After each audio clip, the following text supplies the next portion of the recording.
Okay, so I'm going to show you guys how to make these felt apples with laser cut apples. I pre-painted them, and I probably will paint the back when we give them as a gift. Okay, so here's my apple, and I am going to place my stencil. I already placed my stencil. I'm just going to lift it off with the transfer tape. Make sure it's nice and secure on there. Now these apples I did paint, and then I polyed over them, and the polyacrylic has already dried. So we won't need a second like sealer or whatever for these ones. I'm just going to lightly paint with my chalk paint.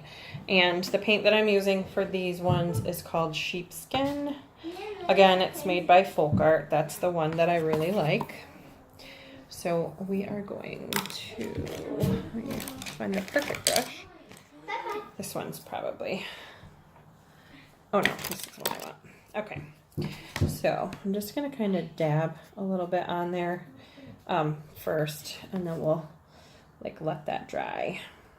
And then I'll do another coat when it's dry. And you can kind of see I'm like dabbing it, not brushing it right now.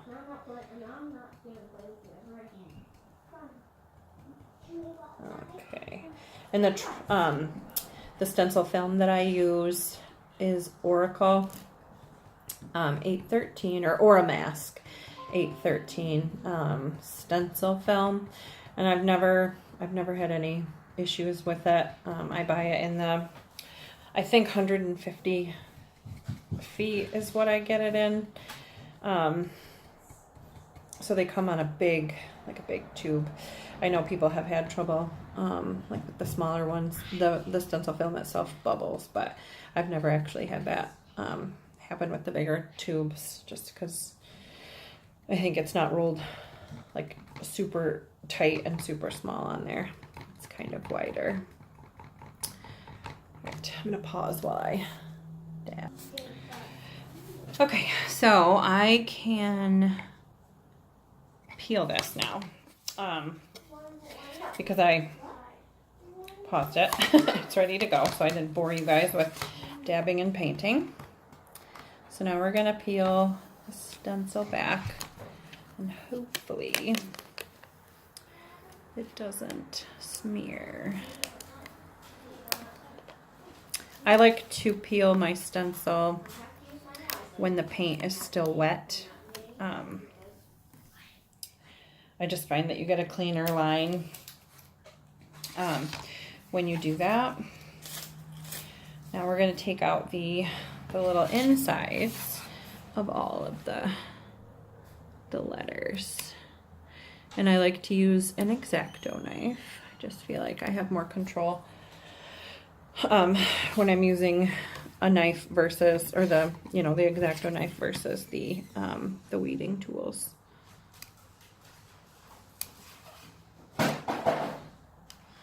Just be careful that you don't smear the paint.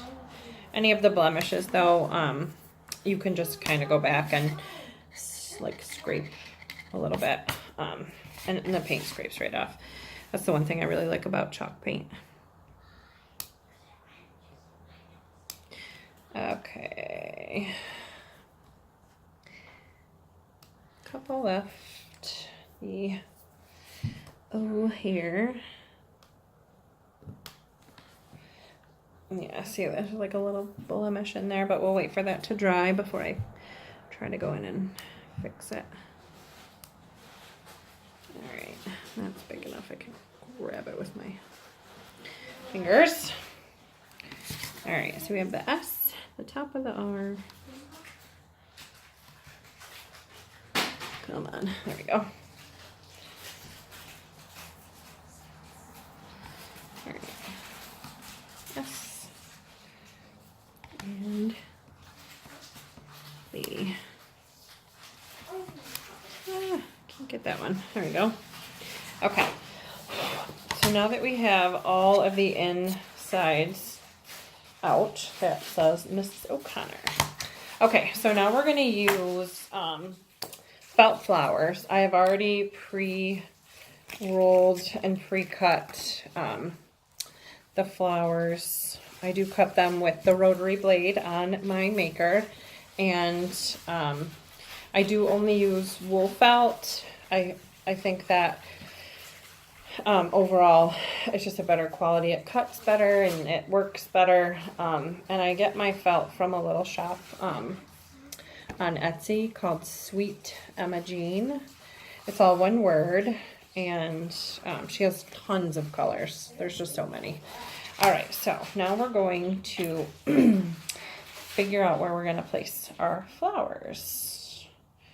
And for this particular piece, I kind of already know where I want to put them.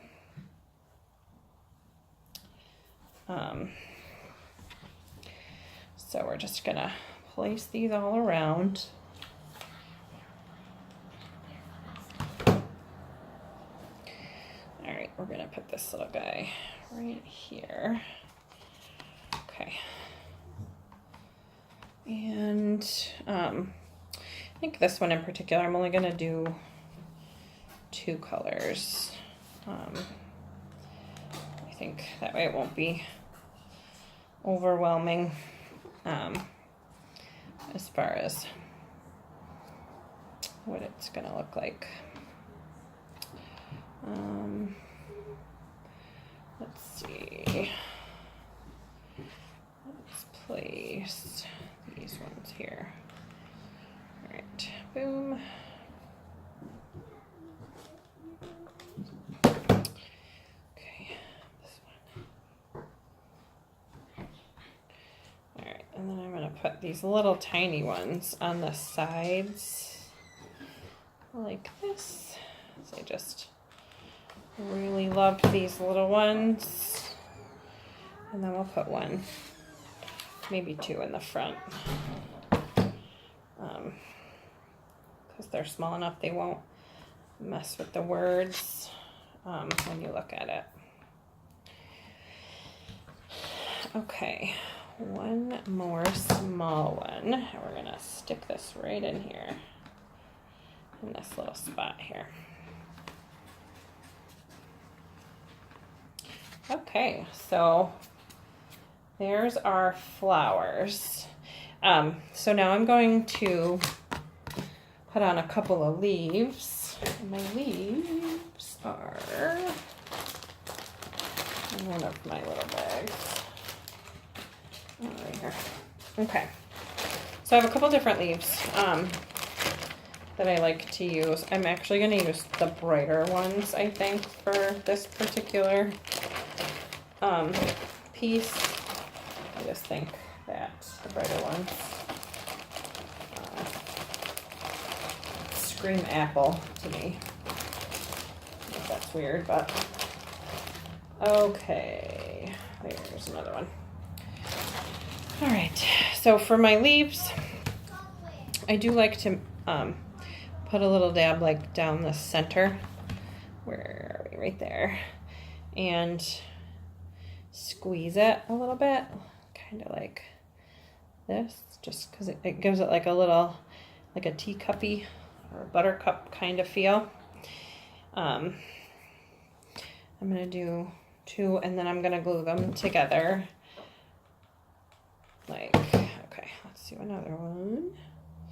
So then when I put it with this one, okay, so I'm going to put a little dab on the outside, and then I'm going to put these 2 together, just like this. So then you have a cute little double leaf, and we're going to put that to the side. Like so, just like this. Okay, then I have one that's a little bit bigger, and I'm going to do the same thing to this one. I'm going to put a little line down the middle, and I'm going to cup it, but this one I'm not going to add an additional leaf to. It's going to be a single leaf by itself. and I'm going to put it on the top over like near where the name is. Okay, so we're going to plop this guy right in here, right next to her name. So this is actually my one of my 8-year-old's teachers. We're getting ready for Teacher Appreciation Day. And these would also be perfect for like end of the year gifts for your teacher. I really think that it's just a different, pretty neat way to make a door hanger with the teacher's name. Okay. We're gonna do one more leaf right over here to the side. Okay, so there she is. So it says Mrs. O'Connor with our little felt flowers. All right, thanks for watching.